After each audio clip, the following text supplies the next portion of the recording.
Урматтуу ушул долбоорду алып келген биздин айыл чарба министринин өкүлдөрү эми министр менен орун басарлары, анан министрликтин ичинде ага чейин келген кишилердин ортосундагы мамилелер эми бизге бул тиешелүү эмес деп ойлойм. Бул өз араңарда болгон саясат, иштер.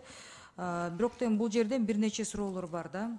Айтсаңыздар, эми бизде негедир кыргыз тилинде жок экен. Максимальная сумма для грантов на диверсификацию в размере до 10 тысяч долларов США для группы до 10 человек. Это компонент 3. До 20 тысяч долларов США для групп свыше 20 человек и до 50 тысяч долларов США для юридических лиц, участников. При этом бенефициары должны обеспечить собственный вклад не менее 50% от суммы запрашиваемого гранта. Да, 50%. И при этом условия финансирования берилет от 0,75% в год кредит берилет, льготный период 10 жылга чейин, андан кийин по 4,5% туравы от 11 до 30 лет деп берип атат, и от 31 до 40, ну вот сроки погашения времени 1% берилет атат. Мен туура окудумбу? Мен бир нерсеге таң калам да, ушундай кредит, грант деп эми канчасы бекер болуп атат, ошондо канча проценти бекер, канча проценти грант, канча процент кредит болуп келип атат? Берсем болобу? Урматтуу Элина Жаралбековна, чоң рахмат, жакшы суроо болду. Артынан баштайын, жанакы грант боюнча, возвратность боюнча суммасын айтып атасыз. Бул аябай высокольготный займ деп айтылат экен, 40 жылга берилип атат. Ана жанакы сизге көрсөтүлгөн схема ошол 21 миллион, 23,8 миллион алган займды кайтаруу мөөнөттүн суммасы. Жылына 4,5%-тен да 23 миллионду ошентип 10 жылдан кийин бөлүп кутулуш керек Кыргыз Республикасы. Кутула турган суммасы да. Ошондо компонент 3-нин суммасы канча? Компонент 3-нин суммасы бул өзүнчө. Канча? Долбоордун ичиндеги сумма болот. Компонент 3ге кетет. Суммасын айтсаңыз? Азыр сизге так айтам. Суммасын компонент 3-чү компонентке 7,6 миллион доллар Америка Кошмо Штат доллары келет. Ошо макул. Айыл чарба министрлиги менен буга чейин эми сиз көрсөңүздөр керек, бул комитеттен бир топ ызычубуз болду, именно кредиттер боюнча фермерлергечи. Дыйкандарыбызга бере турган кредит. Сиз кайра эле алып келген кредитиңизди окусаңыздар, ошондо вклад не менее 50% жөнөкөй биздин фермерлер должны обеспечить. О чем это говорит? Это говорит, что вы сразу автоматически выбраковали малый бизнес. То есть бул кайра эле кредит не для простых фермеров. Бул деген высокодоходное предприятие 50% может гарантировать. То есть 10 000 доллар берсеңер, анан ошонун 5 000 доллар гарант кылып бер деп сунуштап аткан турбайсыздарбы? Жок, ал сумманы, урматтуу Эльвира Жаргалбековна. Жок, кечиресиз, сиз азыр мени деген бул жерден мен суроо берсем, окусам туура окудуңуз деп айтпадыңызбы? Жок, мен жана кайтарымдуулугун айтып атам. Тиги гранттар боюнча а жерде мындай ситуация мындай да, жанакы аял менен жаштар топторго биз грант беребиз деп жана айтпадыңызбы? 10 000 доллар, 50 000 доллар депчи. Ошол грант берип атканда алар жөнө өздүк салымын кошот даган өзүнүн ишканасын өнүктүрүүгө эле жумшайт ал акчаны. Ал тиги алып башка жака алып кетип калган жери жок а жерде. Мисалы топ аял, 5 аял же 10 аял чогулуп алып туруп, жаштар чогулуп алып, биз мондай деген кол өнөрчүлүк ишкана ачабыз десе, анан 10 000 долларга чейин акча сураса, ошо 50% кошуш керек. Бирок ошол акчанын баары тең эле өздөрүнүн ишканасына жумшалат. Башка жака кетпейт ал. Жок, кайра эле совсем малые предприятияга, именно кто больше всех нуждается в этих небольших суммах-то. Сол чоң сумма эмес да. Кайра эле 50%-ын өзүңөр чыгарып берле деген сөз болуп атат да. Можно я отвечу? Арис, сиз туура айтып атасыз, там не все в наличной форме. Не все.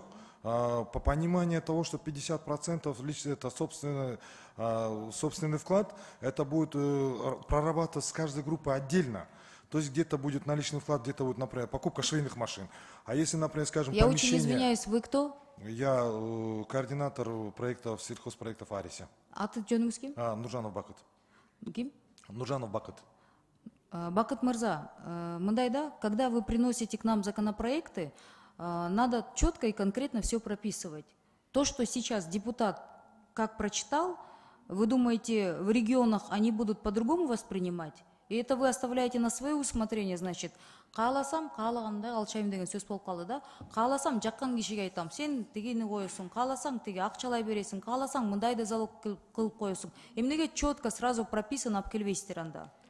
Анткени менин түшүнүгүмчө, мына мен окуп атам, 50% вкладты обеспечить этип берген адамга биз мисалы 10 000 долларды беребиз, же там 20 000 долларды, же 50 000 долларга чейин там канча юридические лица деп атасыңар да. Ошондо бул берген сумманын 50%-ин сенден гарантированно чыгыш керек да. Хотя биз грант боюнча деген бир топ эле чоң процент алып атабыз бул жактан. Туурабы? Анан депутат, я просто хочу, чтобы вы поняли логику, почему депутаты против. Депутаты против, потому что на консультантов, значит, уходят гранты, а на наших граждан, значит, вы получаете кредиты. Где логика и где справедливость? Вот, или я сейчас неправильно понимаю?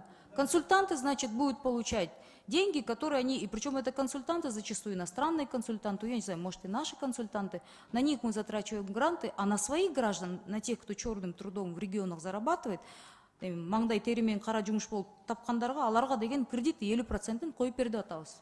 Анда бул эмнеси бул жардам? Мен ошол жагын түшүнбөй атам да. Собственно, Арзан кредиттерге эл жетпейт. Мен сизге лично претензия жок.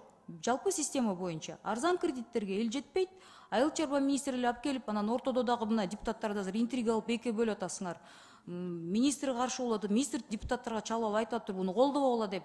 То есть өзүнүн каалаган эмелерин колдоп бергиле, буну колдобогула деген мен түшүнбөйм да. Бул кандай өкмөттө бир министерствонун ичинде ушундай интригалар болуп атат да. Мындай болбош керек. Биздин көз карашыбыз министрге же тиги орун басарларына же башка өкмөт мүчөсүнө мындай андан көз каранды эмес да. Биз деген алып келген кредитти конкретно карап атабыз. Ушул жерде менде суроо, эмнеге бул жерден деген кайра эле биз ошондой мамлекет тарабынан ошондой мамиле кылып атабыз. Аркасынан уламды улам алып келген нерселер критика ошол болуп атат да. Депутаттардын түшүнбөгөнү, эми биз консультанттарга деле каршы эмеспиз. Мейли үйрөтсүн. Бирок 30 жылдан бери үйрөтүп албай койгон консультанттардын пайдасы эмнеде болуп атат да? Улам кредит гранттар келип атат. Аны срочно керек деп алып келсеңер, депутаттар каждый раз колдоп берип атабыз. Бирок бул жерден деген мен акыйкаттыкты айтып атам. Алып келген мындай берген белек кылып берип атабыз. Эмне суроо берип атасыңар, суроо бербегиле, грант келип атат, унчукпагыла дегенде болуп атат да. Ошондо деген средний предприятиелерге это нормально. А малые предприятия, малые тиги региондордо именно нуждающимся деп мен жанакы списокты изучуу болгондон кийин илдим соц тармактарда. 90% эл жазып атат.